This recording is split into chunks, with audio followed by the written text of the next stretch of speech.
I want to tell you the story of Ronald Reagan and how he won the debate against Jimmy Carter. You know, we were living in a time very similar. People didn't think that Ronald Reagan could handle it, and the media was hammering Ronald Reagan. Now, the media was also hammering Jimmy Carter. You know, they had that's why Ted Koppel even went on the air, because Ted Koppel started Nightline, and it was just about the hostage crisis. That's all it was. But Jimmy Carter was winning, and Jimmy Carter was very good at the first debate.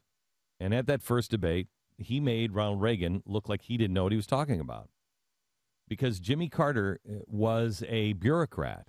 Ronald Reagan was an idea guy, which is much more in line with the American people. The ideas, not the policy wonk stuff. This is, again, one of the differences between the election then and the election now, because Barack Obama is definitely not a wonk. He can't even tell you that the debt is at $16 trillion, not 10. He is just about an idea, and his idea happens to be out of step with the American people. His idea is about redistribution of wealth and socialism, and that the buck stops with you. But he is so good at being the big picture idea guy that Americans just kind of go along with it. Romney needs to inspire. He needs to inspire, and he needs to quickly explain things to the American people. He needs to find ways to explain how he's going to create jobs. That shouldn't be too hard, but you're going to need a good storyteller, somebody who knows how to package things. Back in 1980, that man was Roger Ailes. Roger Ailes was a guy who was, at the time, a political guy. I mean, he went in and he was the one who helped Nixon in the 1960s. He was a producer on the Mike Douglas show. And he was, I think, the youngest producer, and that was the first talk show. And there was a guy sitting in the makeup chair, and he was putting on makeup. They were putting the makeup on, and he was talking about how much he hated television, and television was just this passing fad. And Mr. Ailes was standing behind him, and I don't even know how young he was. He was young at this point. And he was standing behind him. He said, I'm sorry, Mr. Vice President, but television will either make you or break you. And if you ever want to have a future in politics again, you're going to need to learn how to do television. Well, about a year or so later, Nixon decided he was going to run for president. And he called Roger Ailes and said, will you help me? You teach me how to do television. And that's what he did. And he became a political consultant. Now comes to 1980, and Reagan is losing. And he lost the first debate because Carter could talk about all of these policies. He could talk about, the farm subsidy bills and everything else. And Reagan was like, I don't even know what he was talking about. I mean, I don't know all these subsidies and these programs. And Roger came into him and said, Mr. President, or Mr. Reagan, you have good news and bad news. The bad news is you just got your butt kicked. But here's the good news. You can win. You can win. Reagan said, how?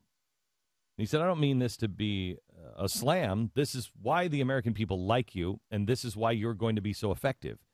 You really, everything that you talk about really can all be summed up in about 5 things. And I don't remember what those 5 things were, but they were basically, communism is evil, and we have to have a strong military. The government and its overregulation is the problem, and the solution is the people. So he gave him those 5 things, whatever they were, and he said, all you have to do is just talk about those 5 things. Because no matter what is brought up, you can answer that question with one of those 5 things. And those are the things the American people want to hear and what they like about you. And he said, you can articulate. You don't need anybody to help you on that. You already know those. And so he played, role played with Reagan. Reagan said, farm subsidy bill. He said, I believe government is the problem. I believe in the farmers and the American people. And if we would just get out of the way of the American people, the farmers will be fine because the farmers know how to plant. The farmers know how to do it. The government doesn't. How do they know in Washington?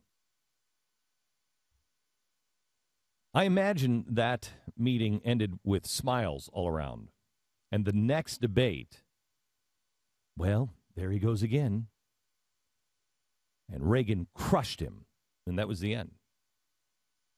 The reason why I bring up this story is Pat and I were talking the other day about what Romney needs to do in the election. And I'm like, I don't think he can politically consult or would politically consult anybody anymore, but I wish he would. If there was a way that you could just say, hey, Magic Fairy Dust, resign for about 4 hours from Fox and then re-sign up, later that afternoon, consult. Or if Romney would just read the stories of what this man said. Roger Ailes is one of the smartest guys. He knows the American people. He knows the American people, unlike I think anybody else does. He knows them. And he can boil things down. And I don't know who that guy is now that can do that. That's what Roger used to do. It still does at Fox. Who is that guy? Who can boil them down for the American people and teach that to Romney? Because Romney has got to he's got to appeal to the regular person. I mean, how many people do you talk to and they're like, I don't know. I don't know if there's a difference. There is a huge difference. So what does that tell you? It tells you the American people are not really paying attention. They don't know who this guy is. I don't know. There's no difference. They don't know who Barack Obama is. Because if they think Barack Obama is just like their beer buddy that they have beers with, they couldn't be more wrong. I contend most Americans, if you got to know the real Barack Obama and you were in his inner circle and you heard his friends and how they talk and what they say about America and the military and everything else, I contend the vast majority of Americans would despise Barack Obama as a friend. They'd be like, I don't like that guy. I just don't like him. Does anybody here disagree with that? Nope. Pat, I thought you were going to take up. That'd probably surprise do you disagree with that? But I don't disagree. I mean, I think they would disagree with him. I don't think he comes off, though, as a guy. No. I'm saying if you heard him if you knew him and you knew what he was saying, because look, there are things here. We brought this up yesterday. Mitt Romney is behind closed doors, and what is he saying?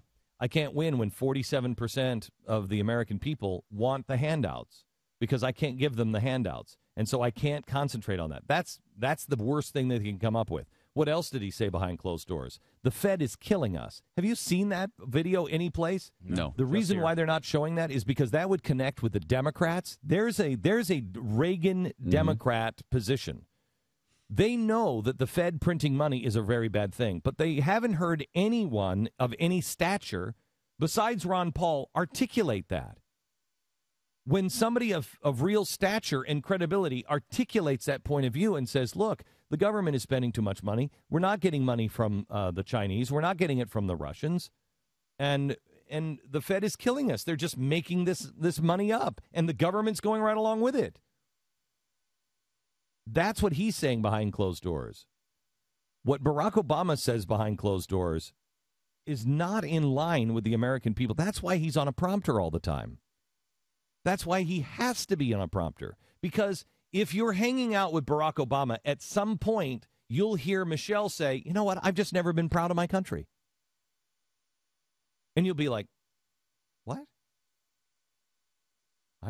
I've always been proud of my country. I mean, there's been times that I've been embarrassed or I've been thought we've on the wrong track, but I've always been proud of my country. What are you talking about?